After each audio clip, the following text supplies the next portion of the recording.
네, 하나님 말씀 보도록 하겠습니다. 사무엘하 6장 11절부터 23절까지의 말씀입니다. 사무엘하 6장 11절부터 23절까지의 말씀, 저 여러분이 한 절씩 교독하고 마지막 절은 합독하도록 하겠습니다. 사무엘하 6장 11절부터 23절까지의 말씀 교독합니다. 여호와의 궤가 가드 사람 오베데돔의 집에 석 달을 있었는데 여호와께서 오베데돔과 그의 온 집에 복을 주시니라. 어떤 사람이 다윗 왕에게 아뢰어 이르되 여호와께서 하나님의 궤로 말미암아 오베데돔의 집과 그의 모든 소유에 복을 주셨다 한지라. 다윗이 가서 하나님의 궤를 기쁨으로 메고 오베데돔의 집에서 다윗성으로 올라갈세. 여호와의 궤를 맨 사람들이 6걸음을 가매 다윗이 소와 살찐 송아지로 제사를 드리고 다윗이 여호와 앞에서 힘을 다하여 춤을 추는데 그때 다윗이 배 에봇을 입었더라. 다윗과 온 이스라엘 족속이 즐거이 환호하며 나팔을 불고 여호와의 궤를 메어오니라. 여호와의 궤가 다윗성으로 들어올 때 사울의 딸 미갈이 창으로 내다보다가 다윗 왕이 여호와 앞에서 뛰놀며 춤추는 것을 보고 심중에 그를 없인 여기니라. 여호와의 궤를 메고 들어가서 다윗이 그것을 위하여 친 장막 가운데 그 준비한 자리에 그것을 두매 다윗이 번제와 화목제를 여호와 앞에 드리니라. 다윗이 번제와 화목제 드리기를 마치고 만군의 여호와의 이름으로 백성에게 축복하고 모든 백성 곧 온 이스라엘 무리에게 남녀를 막론하고 떡 한 개와 고기 한 조각과 건포도 떡 한 덩이씩 나누어 주매 모든 백성이 각기 집으로 돌아가니라. 다윗이 자기의 가족에게 축복하러 돌아오매 사울의 딸 미갈이 나와서 다윗을 맞으며 이르되 이스라엘 왕이 오늘 어떻게 영화로우신지 방탕한 자가 염치 없이 자기의 몸을 드러내는 것처럼 오늘 그의 신복의 계집종의 눈앞에서 몸을 드러내셨도다 하니 다윗이 미갈에게 이르되 이는 여호와 앞에서 한 것이니라. 그가 내 아버지와 그의 온 집을 버리시고 나를 택하사 나를 여호와의 백성 이스라엘의 주권자로 삼으셨으니 내가 여호와 앞에서 뛰놀리라. 내가 이보다 더 낮아져서 스스로 천하게 보일지라도 내가 말한 바 계집종에게는 내가 높임을 받으리라 한지라. 합독합니다. 그러므로 사울의 딸 미갈이 죽는 날까지 그에게 자식이 없으니라. 아멘. 네, 우리 주변에 있는 분들에게 이렇게 한번 인사하도록 하겠습니다. 당신의 얼굴을 보니 든든합니다. 네, 앞뒤로도 인사하겠습니다. 내 앞에 뒤에 앉으셔서 든든합니다.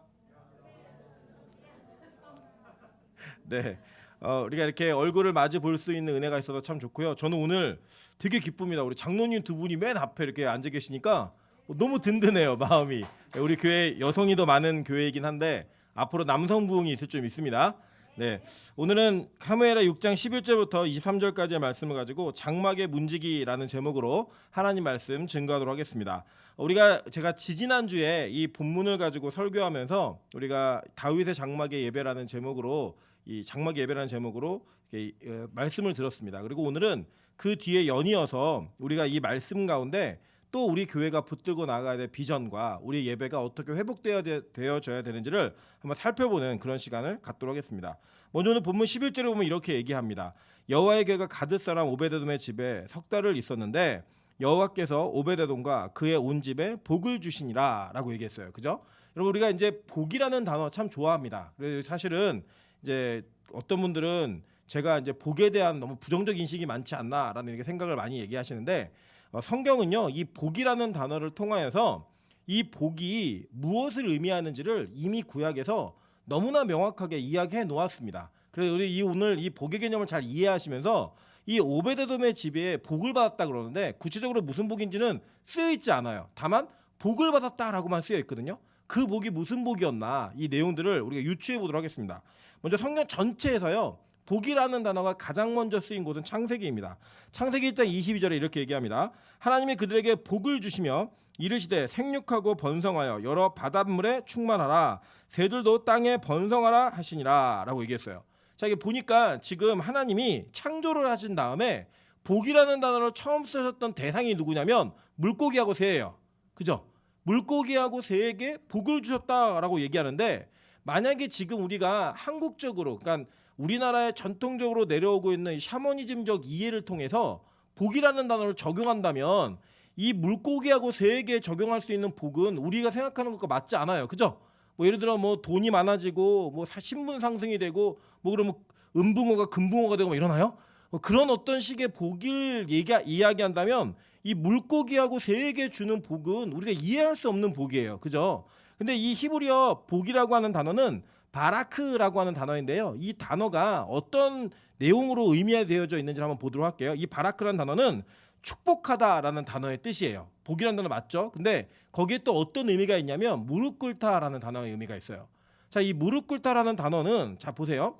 우리가 무릎을 꿇다라고 할 때는 그 무릎 꿇음을 받는 대상이 있는 거죠. 그러니까 이 복이라는 단어는 철저하게 어떤 관계성을 이게 염두에 두고 쓰는 단어라는 거예요.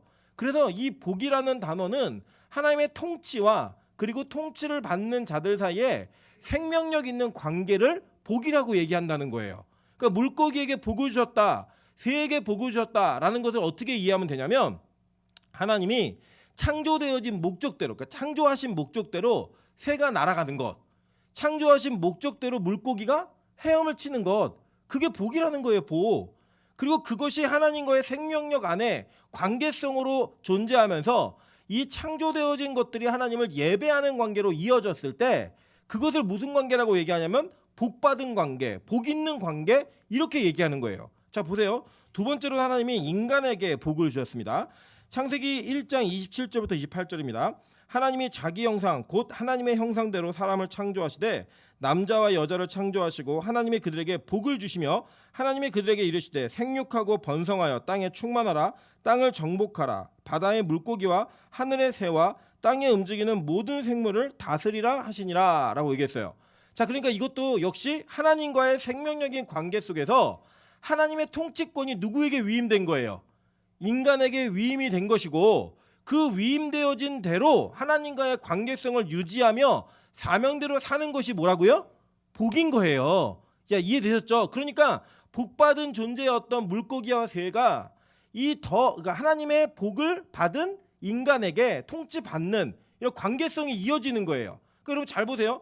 복받은 자가 그러니까 예를 들어 물고기가 복을 받았고 새가 복을 받았잖아요. 근데 그 복받은 존재가 하나님의 명령 속에서 인간의 통치권 아래로 들어가래요. 이게 무슨 복이에요? 우리가 생각하는 복은 아니잖아요. 우리가 생각하는 복은 1등 돼야 되잖아요. 최고가 돼야 되고 그게 아니라 하나님이 정하신 창조의 역할이 있다는 거예요. 그 역할대로 순종하며 그 사명대로 살아가는 그 가운데 하나님과의 연결된 관계성, 이게 복이라는 거예요, 여러분. 그 여러분 제가 지난 시간에도 우리 주일날도 말씀드렸지만 우리 여러분이 여러 가지 직업 선택할 수 있어요. 여러분이 돈도 많이 벌 수 있고 뭐 부자도 될 수 있고 좋은 차 타셔도 돼요. 여러 가지 모든 일들이 다 가능합니다. 그런데 우리 흑자들이 얘기하는 것처럼 뭐 어떻게 하든 돈만 많이 벌면 된다, 어떻게든 내가 끝까지 올라가면 된다, 이거 아니에요. 하나님과의 관계성이 유지된 상태에서 받는 것이 복이라고요. 그 유지된 관계성 속에 이루어가는 게 복이라는 거예요. 그래서 보세요. 하나님이 보시니까요, 창세기 2장 3절에는 날도 축복하세요. 보니까 하나님이 일곱째 날을 복되게 하사 거룩하게 하셨으니 이는 하나님이 그 창조하시며 만드시던 모든 일을 마치시고 그날에 안식하셨음이니라 라고 얘기해요. 그죠? 그러니까 마지막에는 나를 복되게 하시면서 안식이라는 관계성, 그죠? 안식, 샤바트 뭔지 이해되시죠? 제자리로 돌아가다 예배자와 예배를 받는 자의 관계성이 완성되어지는 것이 안식이었고 그런 날을 무슨 날이라고 했다고요? 복된 날이라고 했다고요. 자, 그러니까 지금 이 오벳 에돔의 집에 이 법궤가 들어가면서 하나님이 그 집에 복을 주신 거예요. 그 복을 줬다라는 얘기는 뭐예요? 이 오벳 에돔이 하나님을 예배하는 예배자로서 이 법궤 앞에서 하나님을 예배하는 관계성, 즉 하나님께서 우리를 세우시고 만드신 그 관계성이 그 집에 어떻게 된 거예요? 회복되어졌다고요. 그 회복되어지는 결과가 뭔지 아세요? 자 보세요. 창세기 12장 1절부터 4절입니다. 여호와께서 아브라함에게 이르시되 너는 너의 고향 친척과 아버지의 집을 떠나 내가 내게 보여줄 땅으로 가라. 내가 너로 큰 민족을 이루고 내게 복을 주어 내 이름을 창대하게 하리니 너는 복이 될지라. 너를 축복하는 자에게 내가 복을 내리고 너를 저주하는 자에게는 내가 저주하리니 땅의 모든 족속이 너로 말미암아 복을 얻을 것이라 하신지라. 이에 아브라함이 여호와의 말씀을 따라갔고 롯도 그와 함께 갔으며 아브라함이 하란을 떠날 때 75세였더라 라고 얘기해요. 하나님이 얘기하신 게 뭐냐면 너 나랑 같이 가자예요. 너 같이 가면 내가 복을 줄게 라고 얘기하면서 약속한 게 뭐예요? 내 이름 창대케 하고 너 큰 민족 이루게 해주고 너를 축복하는 자에게 복을 주고 너를 저주하는 대로 내가 저주하리라 라고 얘기하면서 그 생명력 있는 관계가 이어졌을 때 파생적으로 어떤 일들이 벌어지나를 보여준 거예요. 계속 볼게요. 출애굽기 23장 24절부터 26절입니다. 너는 그들의 신을 경배하지 말며 섬기지 말며 그들의 행위를 본받지 말고 그것들을 다 깨뜨리며 그들의 주상을 부수고 내 하나님 여호와를 섬기라. 그리하면 여호와가 너희의 양식과 물에 복을 내리고 너희 중에서 병을 제하리니 내 나라에 낙태하는 자가 없고 임신하지 못하는 자가 없을 것이라. 내가 너의 날수를 채우리라 라고 얘기해요. 자, 그러니까 잘 보세요. 하나님과의 생명력이라는 관계는 뭐냐면 원래 인간이 어떻게 창조되었냐면 영원히 사는 존재로 창조되었어요. 죽음이 없었어요. 온전한 생명력의 관계가 이어져 있었다고요. 그런데 그 생명력의 관계가 우리의 타락으로 인하여서 끊어진 거예요. 끊어지면서 잔존되어진 생명력의 관계, 생명력이 우리 안에 남음으로 말미암아 생긴 게 뭐냐, 수명이에요. 그러니까 그 잔존되어진 생명력이 얼마나 오래 지속되는가가 뭐예요? 장수하는 거라고요. 그러니까 그 생명력의 관계가 회복되어지는 것에 예고편, 그 표상으로 보여지는 것, 이 땅에서의 오랜 날수의 장수를 우리가 영원히 사는 것에 대한 모델로 삼을 수 있다는 거예요. 이해되시죠? 무슨 말인지. 그러니까 이 땅에서 하나님과의 온전한 생명력의 관계가 이어지게 되면 어떤 일들이 벌어지냐면 양식의 물도 생기고 양식과 물에 복이 내려지는 일들이 생기게 되는 것이고 병도 고쳐지고 낙태도 없고 우리의 날이 장구할 것이다 라고 얘기하는 겁니다. 자, 그러면 보세요. 우리가 추구해야 될 것이 뭐예요? 하나님과의 관계성이 먼저죠. 그럼 그 관계성이 올바르게 되어 있을 때 하나님이 복을 주시는 그 복의 관계가 우리에게 현상적으로 병이 나을 수도 있고 부자가도 될 수 있고 여러 가지 일들이 일어날 수 있다는 거예요. 이해되시죠?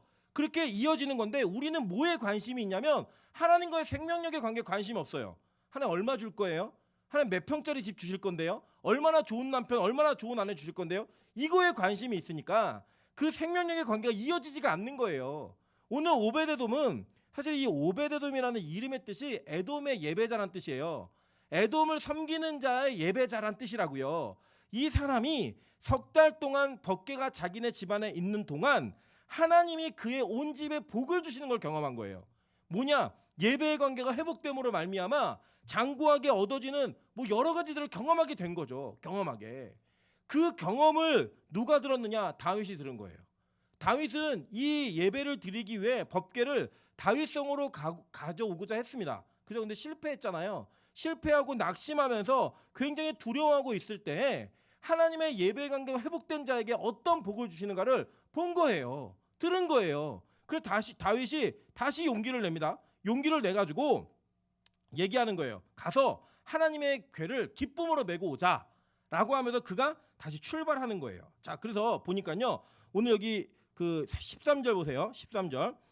여호와의 궤를 맨 사람들이 6걸음을 가매 다윗이 소와 살찐 송아지로 제사를 드리고 라고 얘기해요. 그죠? 그러니까 지금 그 뒤에 보면 또 14절에 다윗이 여호와 앞에서 힘을 다하여 춤을 추는데 그때 다윗이 배 에봇을 입었더라 라고 얘기합니다. 여러분들 에봇은 원래 누구만 입을 수 있었죠? 제사장들만 입는 옷이에요. 근데 지금 다윗이 그 옷을 입고 예배를 드리는데 어떻게 예배를 드렸냐면 6걸음을 걷고 예배를 드린 거예요. 그 제가 또 호기심 천국이잖아요, 별명이. 그리고 이 6걸음을 오베데돔의 집에서부터 가지고 오면서 다윗성까지 얼마나 걸으면서 예배를 드렸을까 계산을 제가 해봤습니다. 이 오베데돔이 집이 있었던 기란 여아림부터 지금 이 예루살렘 성까지 직선거리로 13.4km예요. 그리고 사람의 보폭을 1m로 잡으면 6m 걷고 예배드리고 6m 걷고 예배드린 거예요. 그래서 계산해봤더니 최소한 1915번의 예배를 드렸어요. 여기까지 오는 동안에. 많아요, 적어요? 많죠. 우리 같았으면 어떻게 했을까요? 막 발을 막 일자로 최대한 벌려갖고, 왜냐면 예배를 한 번에 덜 드리려면 최대한 보폭을 길게 해야 되는 거 아니에요, 그죠? 다윗이 이 예배를 드리기 위해 하나님의 법궤를 모셔오는 일이 얼마나 기뻤는지 1900번 이상의 예배를 드리면서 이 법궤를 지금 가지고 오고 있는 거예요, 여러분. 그런데 여러분 여기서 참 재밌는 사실이 있습니다. 이렇게 예배를 드릴 수 있는 것은 사실 다윗에게는 굉장히 위험한 일이었어요. 왜 위험한 일이었냐면 하나님이 그 선대, 지금 오늘 본문에도 나오지만 자신보다 앞서서 이스라엘 전체의 왕으로 삼았던 사울 있잖아요. 이 사울이 망하게 된 직접적 이유가 뭐냐면 그가 왕인데 예배를 집례했기 때문이에요. 그걸 눈앞에서 봤다고요. 자기의 그 선왕은 아니에요. 나라가 완전 달랐으니까. 나중에 우리가 사무엘상을 배우시게 되면 이 다윗의 왕국과 사울의 왕국은 전혀 다른 나라예요. 이어받은 게 아니에요. 그런데 어쨌든 자기가 섬겼던 주군이 자기가 마음대로 예배를 드리다가 망하는 걸 봤는데 지금 다윗이 그 옷을 입고 예배를 드리고 있는 거예요. 왜 이게 가능했는가? 시편 110편 1절부터 4절에 이렇게 얘기합니다. 여호와께서 내 주에게 말씀하시기를 내가 내 원수들로 내 발판이 되게 하기까지 너는 내 오른쪽에 앉아 있으라 하셨도다. 여호와께서 시온에서부터 주의 권능의 규를 내보내시리니 주는 원수들 중에서 다스리소서. 주의 권능의 날에 주의 백성이 거룩한 옷을 입고 즐거이 헌신하니 새벽 이슬 같은 주의 청년들이 주께 나오는도다. 여호와는 맹세하고 변하지 아니하시리라. 이르시기를 너는 멜기세덱의 서열을 따라 영원한 제사장이라 하였도다 라고 얘기해요. 그러니까 이 다윗은 왕이기도 했지만 그리고 선지자이기도 했지만 그에게 하나님이 주신 또 하나의 직분이 있었는데 그게 뭐였냐면 제사장이었어요. 그러니까 이 제사장은 레위 지파의 아론의 그 반차를 따른 제사장 직분이 아니라 멜기세덱의 반차를 따른 제사장 직분이 누구에게 주어진 거예요? 다윗에게 주어졌다고요. 그래서 다윗에게는 어떤 권한이 있었냐? 예배할 수 있는 권한이 있었어요. 예배를 집례하는 권한이 있었다고요. 여러분 그래서 구약의 제사장 제도는 이 신약 시대에 예수 그리스도를 예표하는 제도입니다. 그래서 구약에서는요, 여러분 개개인이 예배를 함부로 드릴 수 없었어요. 예배를 드리려면 반드시 중재자이고 중보자인 대제사장과 제사장들이 있어야지만 예배를 드릴 수 있었다고요. 근데 지금 이 신약 시대로 넘어오면서 이 예배를 집례하는 것은 목사에게 정해진 권한이기도 하지만 여러분 자체가 원래 다 개개인이 하나님께 오셔서 예배를 드리시잖아요. 그리고 기도하시잖아요. 여러분의 죄의 문제를 스스로 해결하시잖아요. 목사가 해결 못 해줍니다, 여러분. 저에게 뭐 죄를 얘기하는 건 괜찮아요. 같이 기도할 수 있으니까. 근데 여러분 저한테 죄를 얘기했기 때문에 해결되는 게 아니에요. 그게 해결된다고 얘기하면 이단입니다. 예, 그 말도 안 되는 얘기고요. 뭐 제 피를 뭐 드세요, 뭐 안 돼요. 예, 그런 거 안 되고 저는 같이 기도하는 사람인 거예요. 같이. 여러분 스스로가 제사장으로서 예배를 집례한다고요. 이런 어떤 예배에서 설교한다 이런 얘기가 아니고 여러분과 하나님과의 관계성을 올바르게 세우는 일을 누구의 도움 없이도 할 수 있다는 거예요. 그게 뭐예요? 제사장이에요. 그 권한이 우리 모두에게 다 주어졌어요. 베드로전서 2장 9절부터 10절에 이렇게 얘기합니다. 그러나 너희는 택하신 족속이요 왕 같은 제사장들이요 거룩한 나라요 그의 소유가 된 백성이니. 누가요? 성도가, 저 여러분 모두가 그렇게 예배하는 자라는 거예요. 그러니까 여러분 잘 보세요. 예배라고 하는 이 행위와 예배라고 하는 관계성은 특정한 사람들만 하는 게 아니에요. 우리 모두가 다 같이 하나님 앞에 온전한 예배자가 되어서 함께 예배하는 거라고요.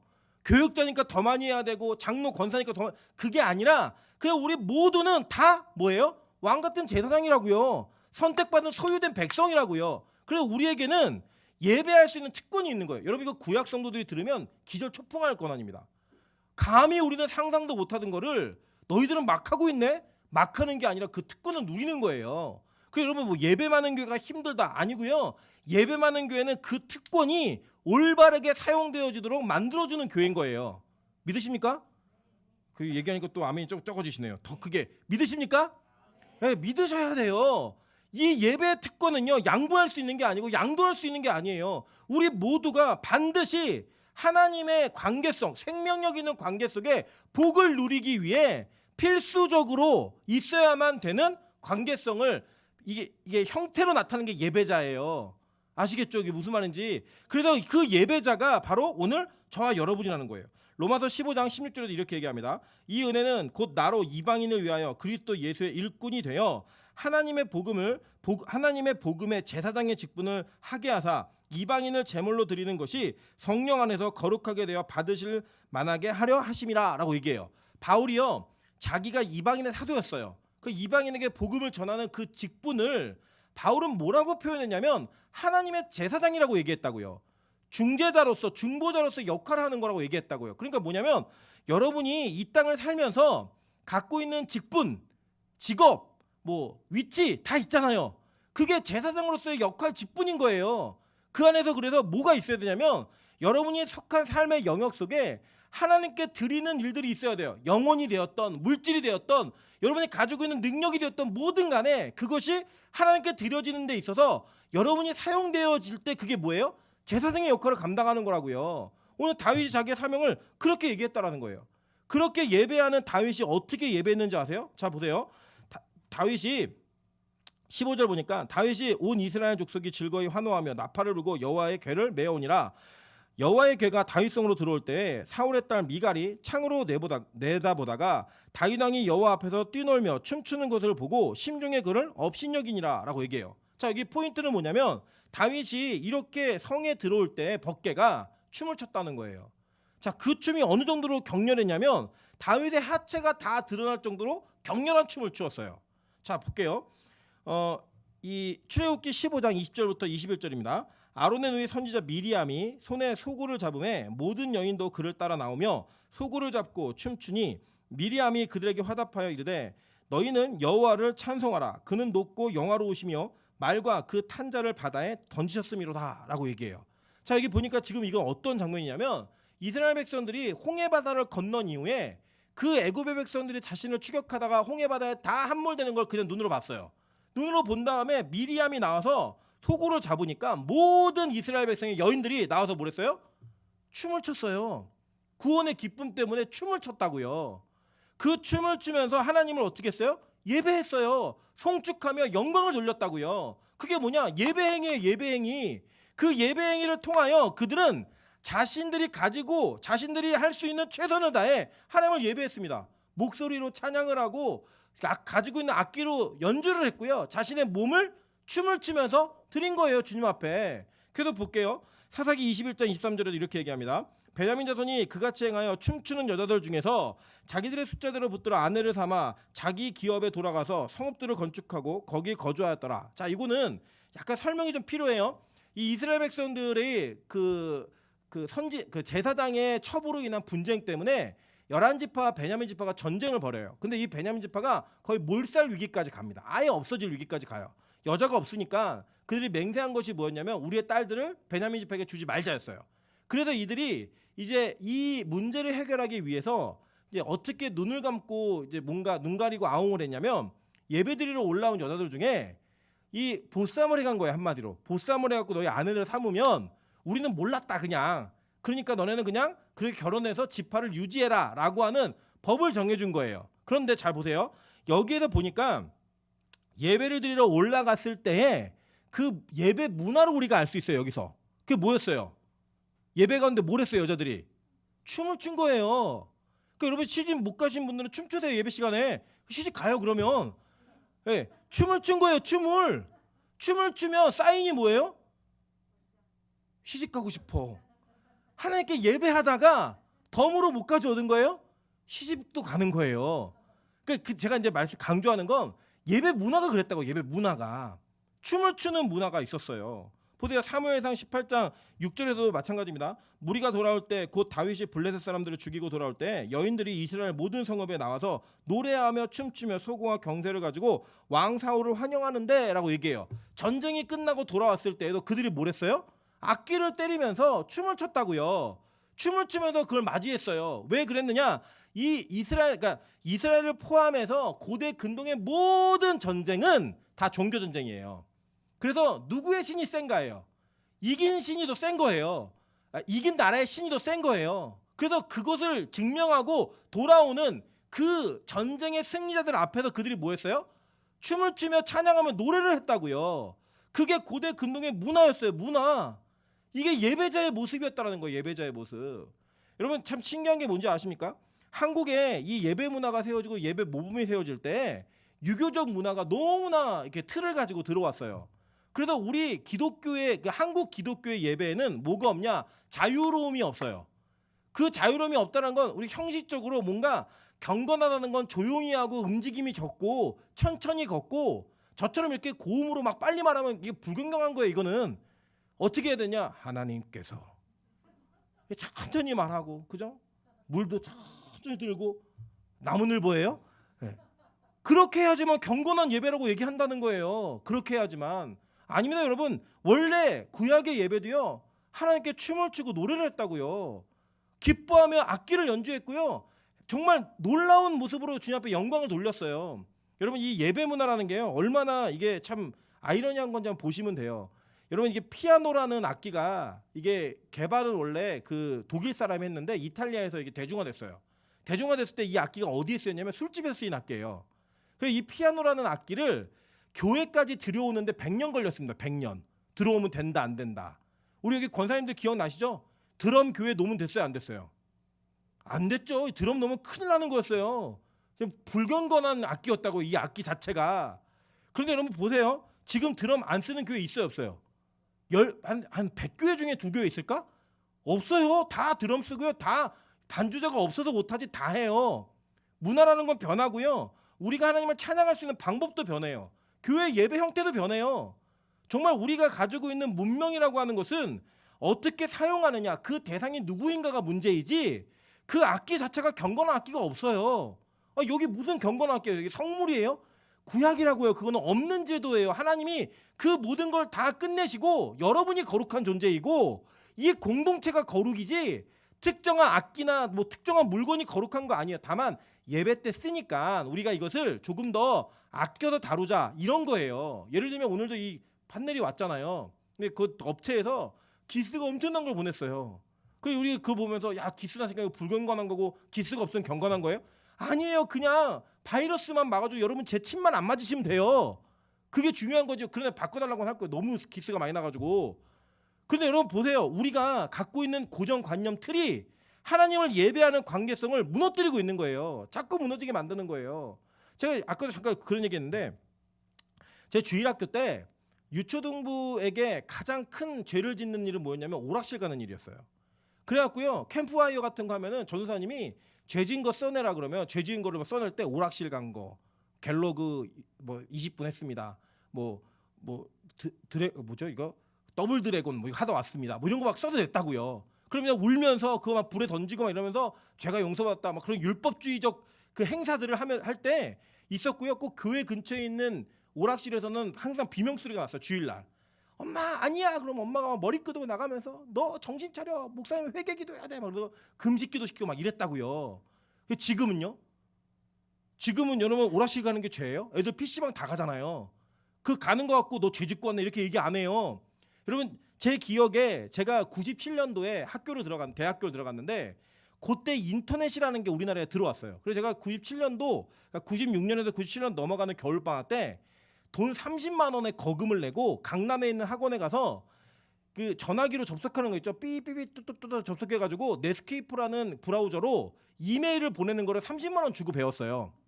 웃기시죠 지금 생각하면. 그래갖고 그 반에 30명이 있었는데 거기서 이메일을 보내는 걸 성공했다고 막 축하해주고 막 그거면 영광 돌리고 막 이랬다고요. 그때 여러분 98년도 99년 되면서 인터넷 보급이 확 됩니다. 확 됐을 때요. 교회 안에 어떤 분쟁이 있었냐면 교회가 홈페이지를 만드는 게 성경적인가 성경적이지 않은가 이거 갖고 논쟁했어요. 그리고 홈페이지 만든 교회들은 사탄의 교회고 그거 안 쓰는 게 경건이고 거룩이고 이렇게 얘기했다고요. 근데 지금 인터넷 홈페이지 안 하는 교회 어디 있어요? 없어요. 안 써도 해놔요. 안 써도 다 만들어 놓고 쓴다고요. 단지 그것을 뭐에 사용하는가가 중요한 거예요. 뭐에 사용하는가. 저는 개인적으로 우리 빛과 소금이 빨리 예배의 문화나 우리 교회가 가진 문화들이 하나님이 주신 문명 속에서 하나님을 예배하는 것들을 사용할 수 있는 것들을 최대한 사용하길 바랍니다. 최대한 사용하길 바라요. 예를 들면 우리 중고등부에 우리 산이 있잖아요. 산이 그 친구들이 다 축구하는 애들이에요. 축구하는 애들. 그 축구하는 애들이 교회에 오는 이유가 뭔지 아세요? 예배드리러 오죠. 그런데 거기에 상당 부분은 이주영 목사님을 이겨라 이거 하러 와요. 뭐냐 끝나고 축구 게임을 해요. 제가 보니까요 예배드릴 때는 경건하지 않은 애들이 그 축구 게임의 패드를 잡았을 때 너무 경건해요. 그 눈빛과 경건함과 집중력 아무도 못 따라가요. 여러분 애들 게임 시켜야 돼요 안 시켜야 돼요?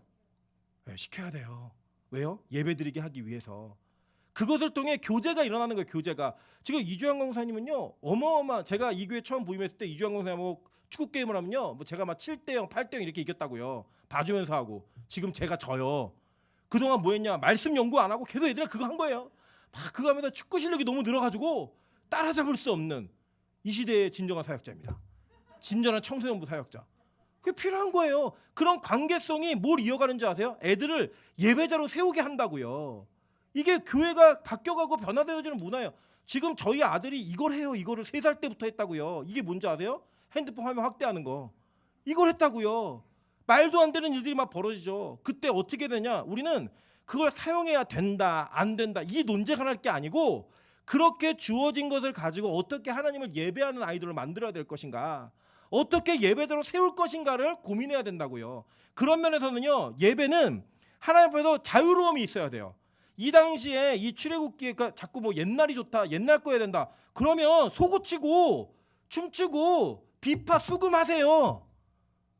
피아노 주장하지 마시고 비파하고 수금 갖고 오시라고요. 성경에 나온 대로. 그게 아니에요. 그냥 우리 문명과 문화 속에서 할 수 있는 최고의 것들로 하나님께 영광 돌리는 거예요.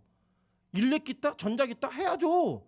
지금 우리 할 사람이 없어서 못하는 거, 할 사람이 없어서 오면 시킬 거예요. 그렇게 해서 하나님께 영광 돌리는 거예요.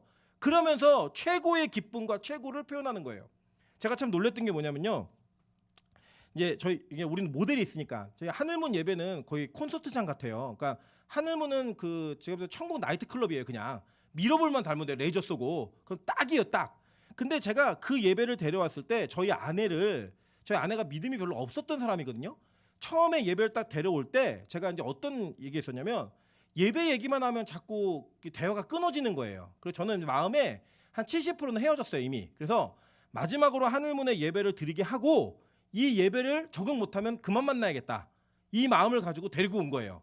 데리고 와가지고 예배를 드리고 집에 가면서 물었어요. 이제 헤어질 마음을 딱 준비하고 오늘 예배 어땠니? 그랬더니 저한테 이렇게 얘기하는 거예요. 그때 이제 오빠라고 불렀어요. 오빠, 여기는 예배를 방송으로 보여주지 마. 데리고 와. 여기는 데리고 와서 직접 드려야 되는 곳이야. 그래도 결혼한 거예요. 그 여러분 예배 잘 드리면 결혼할 수 있습니다. 네. 그런데 여러분 뭐라고 얘기했냐면 콘서트장에 가도 이거보다 더 심해. 클럽에 가도 이거보다 더 심해. 그러니까 세상에서 그렇게 뭐 춤추면서 몸을 흔들고 하는 거는 전혀 어색하지가 않은 거예요. 제가 말씀드렸잖아요. 제가 옛날에 그 싸이 콘서트를 우연히 간 적이 있어요. 애들이 막 꼬셔가지고 갔는데 싸이가 막 춤을 추다가 입에 물을 먹은 그 물을 막 뿌리는데 그걸 맞겠다고 막 애들이 막 난리 법석을 떨어요. 지금 제가 그러면 어떡할까요? 침 맞지 말라고 이것도 해놓고 그랬는데 막 물을 막 갖다 붓고 막 이러면 여러분 좋아하시겠어요? 아니잖아요. 근데 그 세상의 문화 속에 세상을 찬양하고 세상을 기뻐하는 것들을 그렇게 하더라고요. 다 아무도 이상하게 생각 안 해요. 그걸 기뻐해요. 제가 동아 형제를 또 우리 김희원 집사가 무대뽀 정신이 있거든요. 그래갖고 예수 믿은 지도 아주 얼마 안 된 주지스님의 조카를 데리고 하늘문에 가자고 데리고 온 거예요. 데리고 와가지고 거기서 예배를 드리는데 제가 얘기했어요. 막 예배를 드려 뒤에 혼자 있는 거예요. 앞으로 가자. 다 데려가고 제가 막 하늘문 사람들 난리를 치고 있는데 제가 옆에다 대고 야 콘서트장 가도 이렇게 하지 했더니 네 더 해요. 이런 건 아무렇지도 않아요. 제가 그걸 보고 뭘 느꼈는지 아세요? 오히려 교회를 모르는 애들은 이 예배가 너무 신나고 좋구나. 이 예배가 너무 신나고 좋은 거예요. 모르는 애들을. 근데 누가 어려운지 아세요? 기존에 내 틀이 있는 사람. 내 신앙의 틀이 고정관념으로 딱 박혀있는 사람은 그게 안 들어오는 거예요. 어려운 거예요. 근데 여러분 보세요. 다윗이요. 그 당시에 말도 안 되는 예배를 드렸다고요. 이 춤을 보니까요. 제가 성경을 쭉 찾아보니까 춤은요. 여자들만 췄어요. 근데 그걸 누가 췄다고요? 다윗이 남자로 춤춘 사람은 다윗이 처음이에요. 그래서 그 춤을 추니까 이 미갈이 여자나 추는 춤을 이게 왜 그렇게 춥니까? 라고 얘기하는 거예요. 그래서 여러분 그 보시면 뭐라고 얘기하냐면 20절 한번 보세요. 다윗이 자기의 가족에게 축복하러 돌아오매 사울의 딸 미갈이 나와서 다윗을 맞으며 이르되 이스라엘의 왕이 오늘 어떻게 영화로우신지 이게 비꼬는 거예요. 그러면 뭐라고 했냐면 방탕한 자가 염치 없이 자기 몸을 드러내는 것처럼 이라고 표현했어요. 근데 이걸 히브리어를 직역을 하면요. 정신 나간 사람들 중에 한 명 같이 이렇게 춤췄다는 거예요. 너 정신 나 도라이구나 너 미친 애들이나 하는 짓을 하고 있어 지금. 이렇게 얘기를 한 거예요. 지금 미갈이. 그 표현 자체가 그렇게 예배를 드렸던 하나님 앞에 자기의 전심전력을 다해 춤을 추었던 다윗에게 뭐라고 얘기했냐면 너 정신 나간 애 중에 하나 같아. 너 미친 애 같아. 이렇게 얘기한 거예요. 그런데 여러분 보세요. 우리는 세상에서요. 그래서 사실 다윗이요. 하나님을 찬양하라고 얘기할 때 그 찬양 속에 춤이라고 하는 게 다 들어가요. 이제 나중에 보면 시편에도요. 149편 이게 150편은 할렐루야 시거든요. 그 시를 제가 읽어드릴게요. 시편 149편 1절부터 5절입니다. 할렐루야 새 노래로 여호와께 노래하며 성도의 모임 가운데서 찬양할지어다. 이스라엘은 자기를 지으신 이로 말미암아 즐거워하며 시온의 주민은 그들의 왕으로 말미암아 즐거워할지어다. 춤추며 그의 이름을 찬양하며 소고와 수금으로 그를 찬양할지어다. 여호와께서는 자기 백성을 기뻐하시며 겸손한 자를 구원으로 아름답게 하심이로다. 성도들은 영광 중에 즐거워하며 그들의 침상에서 기쁨으로 노래할지어다. 다윗이요 예배의 영역을 완전히 확장시켜버려요. 시편 기자가 확장시켜버렸어요. 어떻게 확장시켰느냐? 뭐 맨날 피 따고 막 이랬던 그런 예배 가운데 하나님을 새 노래로 찬양을 하고 춤을 추며 소고와 수금으로 찬양을 하고 심지어 어디서요? 침상에서도 찬양을 해요. 바꿔버렸어요. 완전 예배 형태를요. 그래서 볼게요. 시편 150편 1절부터 6절 전체입니다. 할렐루야 그의 성소에서 하나님을 찬양하며 그의 권능의 궁창에서 그를 찬양할지어다. 그의 능하신 행동을 찬양하며 그의 지극히 위대하심을 따라 찬양할지어다. 나팔 소리로 찬양하며 비파와 수금으로 찬양할지어다. 소고치며 춤추어 찬양하며 현악과 통소로 찬양할지어다. 큰 소리 나는 재금으로 찬양하며 높은 소리 나는 재금으로 찬양할지어다. 호흡이 있는 자마다 여호와를 찬양할지어다. 할렐루야. 이게 시편 마지막 편이에요. 뭐 하래요? 찬양하래요. 있는 악기 없는 악기 다 불러다가 호흡 가지고도 찬양하래요. 호흡이 있는 모든 자들 다 너네들 찬양할 자격이 있으니까 찬양할 의무가 있으니까 찬양하래요. 이게요 예배였어요. 예배였다고요. 하나님은요 이 예배를 너무나 기뻐하셨습니다. 그래서요 망했던 그리고 눈물의 선지자였던 에레미야에게 회복을 약속하시면서 이렇게 선포하셨어요. 에레미야 31장 4절입니다. 처녀 이스라엘아 내가 다시 너를 세우리니 내가 세움을 입을 것이며 내가 다시 소고를 들고 즐거워하는 자들과 함께 춤추며 나오리라. 다시 회복시키는 예배. 망한 그 나라가 회복되어질 때 어떻게 한대요? 소고 들고 즐거워하는 자들과 함께 춤추며 나오리라 라고 얘기하는 거예요. 여러분 이게요 하나님께서 약속하셨던 예배 회복이었어요. 그죠? 그래서 이 예배가 언제 회복되는지 아세요? 사도행전 3장에 베드로하고 요한이 성전 미문으로 올라가다가 안진뱅이 일으킵니다. 그 일어난 안진뱅이가 어떻게 예배를 드렸는지 아세요? 보세요. 뛰며 서서 걸으며 그들과 함께 성전으로 들어가며 걷기도 하고 뛰기도 하며 하나님을 찬송하니. 원래 그곳은 그런 곳이 아니에요. 성전은 그렇게 뛰고 춤추는 날이 정해져 있었어요. 아무 때나 그렇게 할 수 있는 게 아니었다고요. 그런데 그가 안진뱅이 된 평생 태어나면서부터 회복되지 않았던 그의 접혀진 발이 펴지는 그 순간에 그가 했던 일이 뭔지 아세요? 기뻐 뛰며 춤추며 찬양했다고요. 여러분 제가 여쭤볼게요. 지금 보니까요. 하나님께서 구원하신 구원받은 자들이 다 뭐 했어요?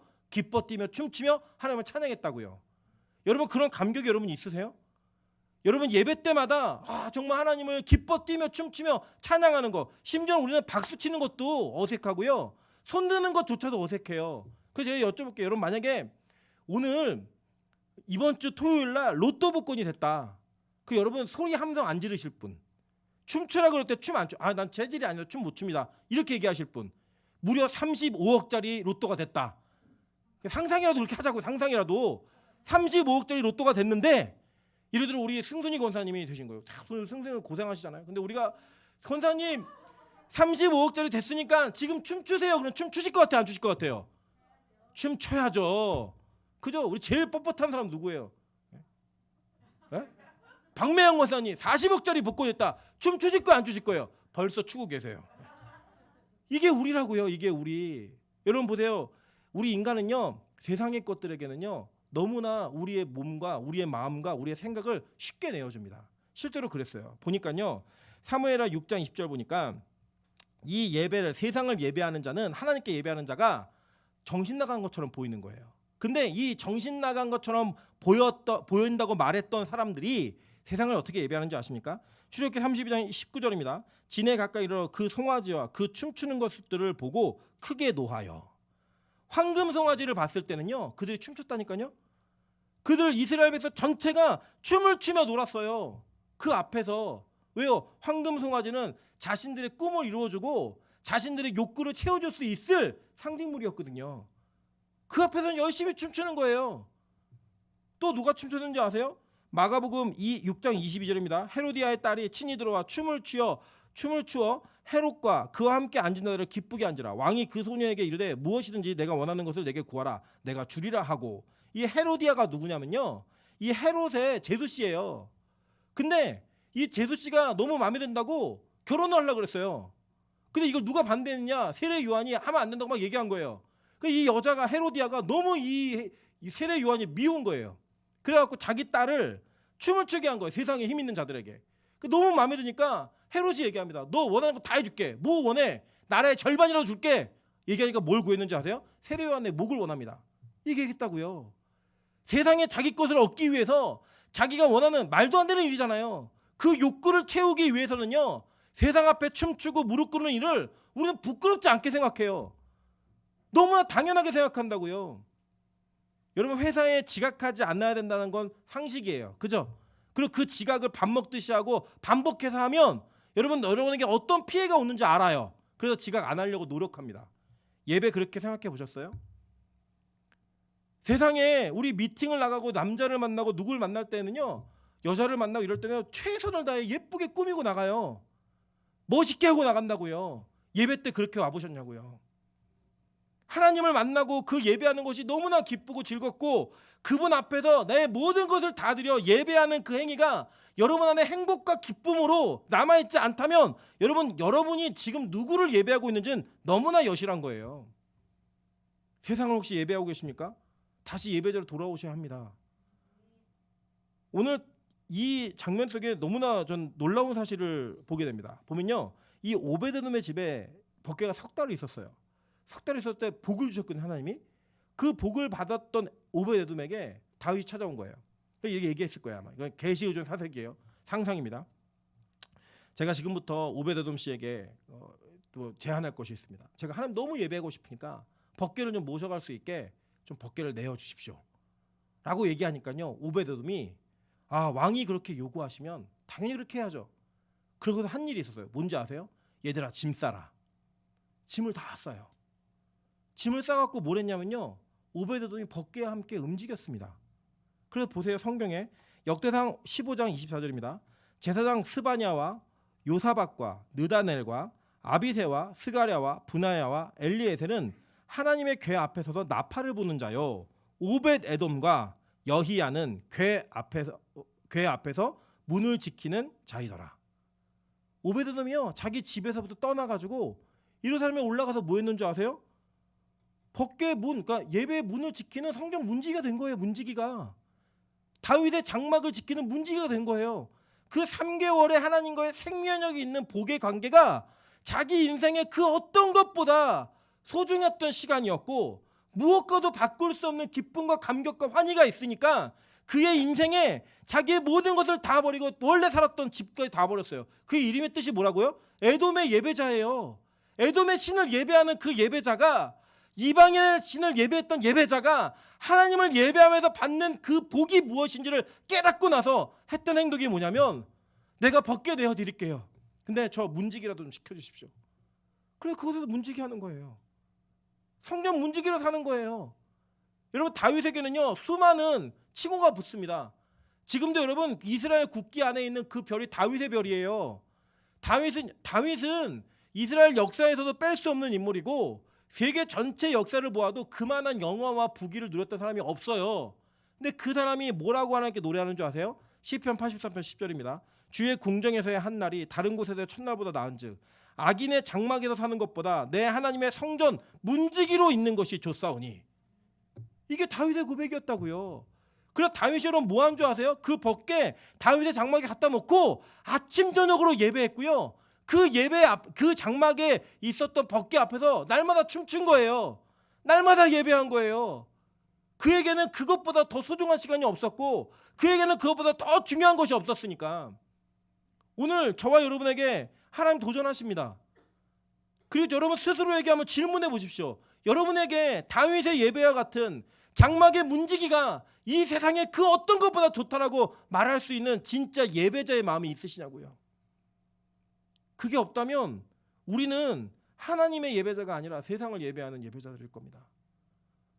주중에 내 쓰고 싶은 시간 다 쓰고, 내 모든 체력 다 쓰고, 내가 쓰고 싶은 모든 것들 다 소비한 이후에 다 깨어진 모습으로 나와 예배하는 그 예배가 다윗의 예배하고 비교가 될 수 있을까요? 이제 앞으로 우리 교회가 하나님께서 허락하시는 시점에 예배를 늘려가면서 그 예배를 주님 앞에 드릴 거예요. 그런데 우리에게 그런 시간이 주어진 것은 아직 우리 스스로가, 저를 포함해서 우리 모두가 이러한 장막 문지기의 예배를 드릴 수 없는 자들이기 때문에 하나님 시간을 주시는 거예요. 기회를 주시는 거라고요. 탈락하지 않기 위해서. 여기에서 절대로 낙오되지 않기 위해서 하나님 우리에게 기회를 주시는 거예요. 기회를. 그러면서 네가 어떤 예배자가 될 것인지를 저에게 계속 도전하시는 거예요. 어떤 예배자가 될 것인지를. 사실 이게 오랜 시간 동안에 제가 그 코로나 기간 동안에 뭘 못했잖아요. 우리 교회가. 그 시간이 저에게 익숙해져 있어요. 그 매일 예배를 올 생각을 하니까 벌써 숨이 컥컥 막혀요. 그 밀리는 시간에 어떻게 오지? 이 밀리는 차를 뚫고 어떻게 와야 되지? 여러분 사실 솔직히 말씀드리면 그냥 새벽에 잠깐 왔다 가면 저도 좋아요. 우리 설교자들끼리 이런 얘기했어요. 우리 그 교육자들끼리 새벽 기도는 우리도 깊게 말씀을 못 전하고 듣는 분들도 깊게 못 든다. 우리 새벽 기도 다 죽는다 그러면. 그래서 그냥 기도회를 하는 거다. 근데 저녁 예배는 다르다. 저녁 예배는 새벽 기도에 투자하는 것보다 훨씬 더 많은 시간의 열정과 노력을 투자해야지만 하나님의 말씀이 세워질 수 있고, 이 예배가 은혜가 안 되면 우리 이거 정말 죽기보다 더 힘든 일이다. 목숨 걸어야 된다. 이게 나눠진 것들이에요. 저에게 부담으로 다가온 것들이에요. 진짜 안 하려다 하니까 힘들어요. 힘든 마음이 있어요. 저는 오늘 이 말씀을 통해서 제가 가장 부끄러움이 있었어요. 나 다윗 같은 예배자 맞나? 아니 다윗을 떠나서 오베데돔처럼 그 예배를 통해 복받은 사람이 나인데 그는 자신의 모든 것을 다 버리고 나 문지기라도 좀 시켜주세요라고 거길 갔는데 내가 지금 그런 예배자의 모습이 있나? 없더라고요. 여러분 기도해 주세요.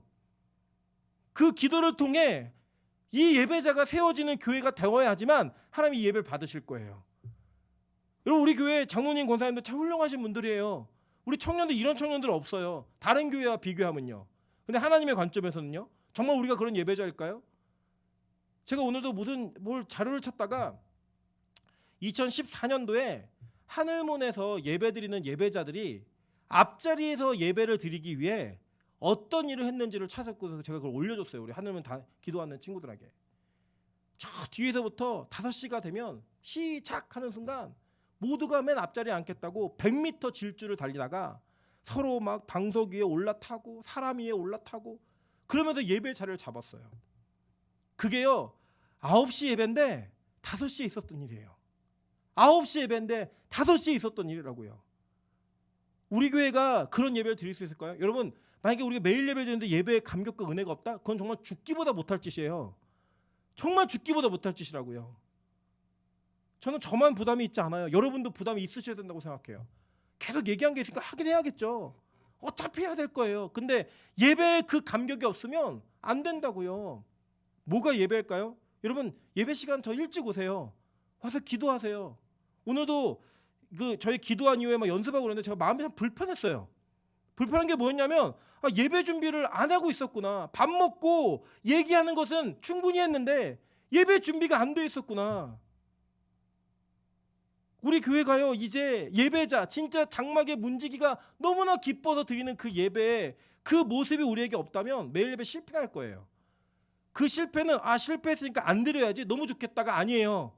그 실패한 그 실패로 인하여 우리 교회 예배가 무너지게 되면 이 교회 뭐 볼 게 있어요. 사실 뭐 목사가 잘생겼어요. 잘생겼나요? 어쨌든 목사가 뭐 괜찮아요. 뭐 교회가 커요. 건물이 좋아요. 아무것도 없잖아요. 우리 딱 붙들 거 하나예요.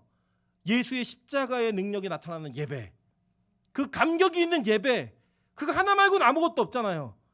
그게 무너지면요 이 교회는 끝난 거예요. 저는 그 예배가 세워지는 은혜가 있기를 주님으로 축원합니다. 이 예배 가운데 여러분이 헌신할 수 있는 하나님 나도 정말 장막의 문지기가 너무나 기쁜 그 다윗의 기쁨을 이 땅에서 생명이 있는 복의 관계 속에 예배를 통해 누리고 싶습니다라는 소망을 가지셨으면 좋겠어요. 그랬을 때 여러분 저는요 오베데돔의 집에 임했던 복이 우리 교회 교인들에게 모두 임하길 주님으로 축원합니다. 진짜 간절히 바랍니다. 그 출애굽기 약속하셨던 그 하나님의 복의 약속 있잖아요. 양식과 물에 복이 내리고 병이 제하여지고 나라에 낙태하는 자가 없고 임신하지 못하는 자가 없고 너희 날수가 장구하게 채워지는 그런 일들이 교회 안에 벌어지는 역사가 진짜 있었으면 좋겠어요. 생명력 있는 관계를 통하여 그런 복을 받는 저 여러분 되시기를 주님의 이름으로 축원합니다. 같이 한번 찬양으로 주님 앞에 예배하도록 하겠습니다. 우리 아무도 예배하지 않는 그곳에